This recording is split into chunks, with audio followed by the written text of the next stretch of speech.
ધોરણ 10 વિષય ગણિત દાખલા પેપર નંબર 6 દાખલા નંબર આપણે કરવાનું છે હવે 28 સામ સમાંતર શ્રેણી 3 6 9 111 પદનો સંખ્યા શોધો 3 6 9 ... 111 પદની સંખ્યા શોધો એટલે કે n શોધવાનું છે સૌથી પહેલા પહેલા પદને આપણે કહીએ છીએ a બરાબર 3 પ્રથમ પદ d બરાબર બીજા પદમાંથી પહેલો પદ બાદ એટલે કે t2 ઓછા t1 એટલે કે 6 માઈનસ 3 6 માંથી 3 જાય તો જવાબ આવે 3 d બરાબર આપણી પાસે 3 છે a બરાબર અને છેલ્લો પદ આપેલો છે છેલ્લો પદ એટલે કે l અને એને an કહેવામાં આવે છે 111 an નું સૂત્ર an બરાબર a n - 1 * d સંખ્યા શોધો એટલે કે n આપણે શોધવાનું છે an 111 a છે આપણી પાસે 3 n આપણે શોધવાનું ઓછા 1 અને d છે આપણી પાસે 3 111 બરાબર 3 વત્તા ગુણાકાર n નો ગુણાકાર 3 સાથે 3n 1 નો ગુણાકાર 3 સાથે ઓછા 3 પ્લસ માઈનસ 3 જતા રહ્યા 111 બરાબર 3n n ની આગળ 3 ગુણાકારમાં સામે જાય ભાગાકારમાં n બરાબર 111 ભાગ્યા 3 તો n બરાબર 37 આપણો દાખલો પૂરો આના પછી દાખલા નંબર 29 ની વાત કરો તો 29 ની રકમ છે તમારી 29 ની રકમ 250 અને 1000 વચ્ચે આવેલી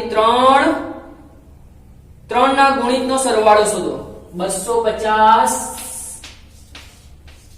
અને 1000 વચ્ચે આવેલી ત્રણની ગુણિત તો સૌથી પહેલા આપણે 250 ભાગ્યા 3 કરો જો પોઈન્ટમાં જવાબ આવશે આપણે 3 ના ઘડિયામાં આવે તેવી સંખ્યા લેવાની તો સૌથી પહેલી સંખ્યા તમારી 252 આવશે કઈ આવશે 252 પછી શ્રેણી વધશે એટલે કે 3 નો ગુણિત છે તો 3 ના ઘડિયામાં પહેલા 252 આવે પછી આવે 3 ઉમેરો તો 255 પછી આવે 258 ... ચાલતા જાઓ ક્યાં સુધી જવાની આપણે 1000 ભાગ્યા 3 કરો પોઈન્ટમાં જવાબ આવશે તો એના પહેલા 999 ભાગ્યા 3 કરો તો ભાગાકાર થશે તો છેલ્લી સંખ્યા તમારી 3 નો ગુણિત એ કઈ હશે 999 હશે કઈ હશે પહેલી તમારી 252 હશે 250 માંથી 250 થી લઈને 1000 વચ્ચે પહેલી સંખ્યા તમારી 252 અને છેલ્લી સંખ્યા 999 તમારી 3 ની ગુણિત હશે હવે આ શ્રેણીમાં પહેલો પદ આપણો 252 છે d એટલે કે બીજા પદમાંથી પહેલો પદ બાદ બીજો પદ 255 - 252 એટલે કે 3 d બરાબર છે આપણી પાસે 3 a બરાબર 252 બરાબર છેલ્લો પદ આપેલો છે એટલે કે છેલ્લો પદ એટલે કે an અથવા l કહીએ જે છે આપણી પાસે 999 બરાબર અહીંયા તમને એમ કીધું છે કે સરવાળો શોધો એટલે કે SN શોધો પણ કેટલા પદનો એ આપણને ખબર નથી એટલે કે આપણે n પણ શોધવાનું છે કેટલા પદ એ પણ શોધો અને જે પદ મળે એ પદનો સરવાળો પણ શોધવાનો છે તો સૌથી પહેલા આપણે n નું સૂત્ર n બરાબર a n - 1 * d an છે 999 a છે આપણી પાસે 252 વત્તા n શોધવાનું ઓછા 1 અને d છે આપણી પાસે 3 બરાબર 252 સામે જાય નિશાની બદલાય 999 ઓછા 252 બરાબર n ઓછા 1 ગુણ્યા 3 બાદબાકી કરો તો જવાબ આવે 747 આ 3 ગુણાકારમાં સામે જાય ભાગાકારમાં ભાગ્યા 3 બરાબર n ઓછા 1 ભાગાકાર કરો તો જવાબ આવે 249 બરાબર n ઓછા 1 ઓછા 1 સામે જાય નિશાની બદલાય માઈનસ છે તો પ્લસ થાય સરવાળો કરી દો n બરાબર 250 આ આપણો n આવી ગયો હવે આપણે સરવાળો શોધવાનો છે સરવાળાનું સૂત્ર SN બરાબર n/2 કૌંસમાં a l શું સૂત્ર છે SN બરાબર n કૌંસમાં n છેદમાં 2 કૌંસમાં a l SN શોધવાનું છે SN ની જગ્યાએ 250 છેદમાં 2 એ આપણો છે 252 વત્તા n છે આપણો 999 999 ને 252 નો સરવાળો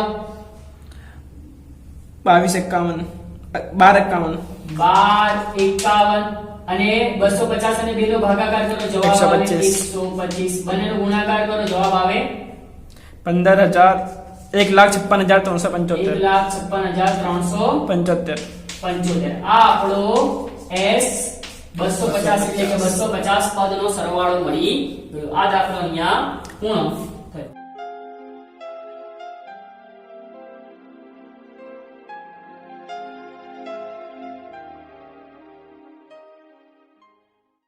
30 દાખલા નંબર 30 ની રકમ છે tan a બરાબર 4/3 હોય તો a ના બાકીના ગુણોત્તર શોધો. ત્રિકોણમિતિ ગુણોત્તર શોધવાના છે. tan નું સૂત્ર છે સાબા છેદમાં પાબા. શું સૂત્ર છે? સામેની બાજુ છેદમાં પાસેની બાજુ. આપણે સૌથી પહેલા એક કાટખૂણો ત્રિકોણ દોરો જેનું નામ છે a b c. અહીંયા a તમારું થીટા છે. a ની સામેની બાજુ 4 છે, a ની પાસેની બાજુ તમારી 3 છે. આપણે કર્ણ શોધવાનો. સૌથી પહેલા કર્ણ એ પાયથાગોરસના સૂત્રની મદદથી શોધો. પાયથાગોરસનું સૂત્ર AC નો વર્ગ બરાબર AB નો વર્ગ વત્તા BC નો વર્ગ. AC શોધવાનો. AB છે 3 નો વર્ગ એટલે કે 9, BC 4 નો વર્ગ એટલે કે 16, બંનેનો સરવાળો 25 એટલે કે AC નો વર્ગ અને AC નો વર્ગ બરાબર 5 નો વર્ગ. 25 5 નો વર્ગ છે, વર્ગ વર્ગ કેન્સલ. AC બરાબર આપણો આવ્યો 5. AC આવ્યો આપણો 5. હવે આપણે બાકીના નિત્યસમ શોધવાના છે. તો સૌથી પહેલા sin શોધીએ. sin a પછી cos a પછી tan a. sin નું સૂત્ર સાબા છેદમાં કર્ણ, cos નું સૂત્ર પાબા છેદમાં કર્ણ અને tan તો રકમમાં જ હતો સાબા છેદમાં પાબા. a ની સામેની બાજુ 4 છેદમાં કર્ણ છે 5. a ની પાસેની બાજુ 3 કર્ણ આપણે શોધ્યું 5. સામેની બાજુ પાસેની બાજુ જે રકમમાં હતી જ આપણી પાસે tan a બરાબર. sin નો વ્યસ્ત એ થાય cosec. શું થાય? cosec a બરાબર. તો વ્યસ્ત કરો તો 5 ઉપર અને 4 નીચે એટલે કે કર્ણ છેદમાં સાબા. cos નો વ્યસ્ત sec θ, sec a વ્યસ્ત થાય એટલે કે 5/3. સેમ એવી રીતે tan નો વ્યસ્ત થાય cot a બરાબર વ્યસ્ત એટલે કે 3/4. આ દાખલો પણ અહીંયા પૂર્ણ થયો. હવે દાખલા નંબર આપણે કરવાનું છે 31. 31 ની રકમ છે AB એ P કેન્દ્રિત વર્તુળનો સ્પર્શક છે. દાખલા નંબર 31 ની વાત કરો તો 31 માં શું છે? એક વર્તુળ છે. આ વર્તુળનો કેન્દ્ર P છે. શું છે? અને સ્પર્શક AB છે. જે વર્તુળને B બિંદુમાં સ્પર્શે છે. વર્તુળને B બિંદુમાં સ્પર્શ બિંદુ છે. પછી રકમમાં તમને એમ આપેલું છે કે PA એ વર્તુળને C બિંદુમાં સ્પર્શે છે. આ P છે, આ A છે અને P અને A જોઈન્ટ કરો તો આ જે વર્તુળમાં જ્યાં છેદે છે ત્યાં જ તમારો C બિંદુ છે. કયો બિંદુ છે? C બિંદુ છે. પછી રકમમાં એમ કીધું છે કે AB બરાબર 15. AB બરાબર આપણી પાસે આપેલું છે 15. પછી આપેલું છે તમને AC બરાબર 9. A થી લઈને C એટલે કે અહીંયા સુધીનું અંતર આપણને 9 આપેલું છે. અને વર્તુળની ત્રિજ્યા શોધો એટલે કે PB એ પણ વર્તુળની ત્રિજ્યા કહેવાય અને PC એ પણ વર્તુળની ત્રિજ્યા કહેવાય. એટલે કે આ R અને આ R બંને R જ કહેવાય. આપણે શોધવાના છે. તમને ખબર છે સ્પર્શક ત્રિજ્યા આગળ લંબ હોય એટલે કે કાટખૂણો બનાવે છે. બરાબર. તો અહીંયા તમને ખબર છે કે PA P થી લઈને A સુધી અંતર આખું અંતર કહેવાય. એ આપણો 90 ની સામેની બાજુ કર્ણ કહેવાય અને કર્ણનું માપ કહેવાય R અને 9 નો સરવાળો એટલે કે R + 9. આ આપણો કર્ણ છે એટલે કે PA છે. શું છે? PA બરાબર R + 9, PB બરાબર R છે અને BA બરાબર 15 છે. અહીંયા આ ત્રિકોણ કાટકોણ ત્રિકોણ બને છે. કાટકોણ ત્રિકોણનું નામ છે PAPBA. PA આપણો R + 9, PB R અને BA આપણો 15. પાયથાગોરસનું સૂત્ર લગાડો તો આવે PA નો વર્ગ બરાબર PB નો વર્ગ વત્તા BA નો વર્ગ. PA છે આપણી પાસે R + 9 કૌંસની 12 વર્ગ. PB છે આપણી પાસે R નો વર્ગ ને આ 15 નો વર્ગ. વર્ગના અવયવ પાડો. આ વર્ગના અવયવ r ના વર્ગ વત્તા 9 દુ 18 r વત્તા 9 નો વર્ગ 81 બરાબર r નો વર્ગ વત્તા 15 નો વર્ગ 225. આ r સ્ક્વેર સામે જાય એટલે કે નિશાની બદલાય માઈનસ થઈ જાય. r સ્ક્વેર જતા રહે. 81 સામે જાય નિશાની બદલાય એટલે કે અહીંયા 18r બરાબર 225 ઓછા 81 144. r બરાબર બાદબાકી કરો તો 144. r ની આગળ 18 ગુણાકારમાં સામે જાય ભાગાકારમાં 144 ભાગ્યા 18 ભાગાકાર કરો. r બરાબર 18 ઈઠ્ઠા 144 એટલે કે r બરાબર 8 એટલે કે ત્રિજ્યા બરાબર 8 સેન્ટીમીટર. આ દાખલો પણ અહીંયા પૂર્ણ. દાખલા નંબર હવે આપણે કરવાનું છે 32. શું કરવાનું છે? 32. અને 32 માંની રકમ છે ત્રિકોણ ABC માં AB બરાબર 20 સેન્ટીમીટર, BC બરાબર 21 સેન્ટીમીટર, AC બરાબર 29 સેન્ટીમીટર અને ત્રિકોણ ABC ની એક બાજુને સ્પર્શતા વર્તુળની ત્રિજ્યા શોધો. આપણે ત્રિજ્યા શોધવાની છે. રકમમાં સૂચનામાં તમને આપેલ છે અહીંયા ત્રિકોણ ABC એ ખૂણો B કાટખૂણો છે. ત્રિકોણ ABC માં ખૂણો B કયો છે? કાટખૂણો છે. તો આપણે સૌથી પહેલા ત્રિકોણ ABC દોરી નાખીએ.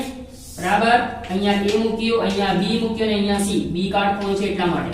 પછી એમ કીધું છે કે રકમમાં તમને એમ કીધું છે કે ABC ની એક દરેક બાજુને સ્પર્શતું વર્તુળ છે. દરેક બાજુને અંદરની તરફ એક વર્તુળ સ્પર્શે છે. બરાબર, આ વર્તુળ સ્પર્શે છે તો આ વર્તુળની ત્રિજ્યા આપણે શોધવાની છે. આ વર્તુળની ત્રિજ્યા એટલે કે કહેવાય અંત ત્રિજ્યા. શું કહેવાય? અંત ત્રિજ્યા. અને અંત ત્રિજ્યા શોધવાનું સૂત્ર છે અંત ત્રિજ્યા બરાબર બે નાની બાજુનો સરવાળો ઓછા કર્ણ આખાના છેદમાં 2. શું સૂત્ર છે? પાયથાગોરસમાં 3 બાજુ હોય, 3 બાજુમાં 2 બાજુ નાની હોય અને સૌથી મોટી બાજુ કર્ણ હોય.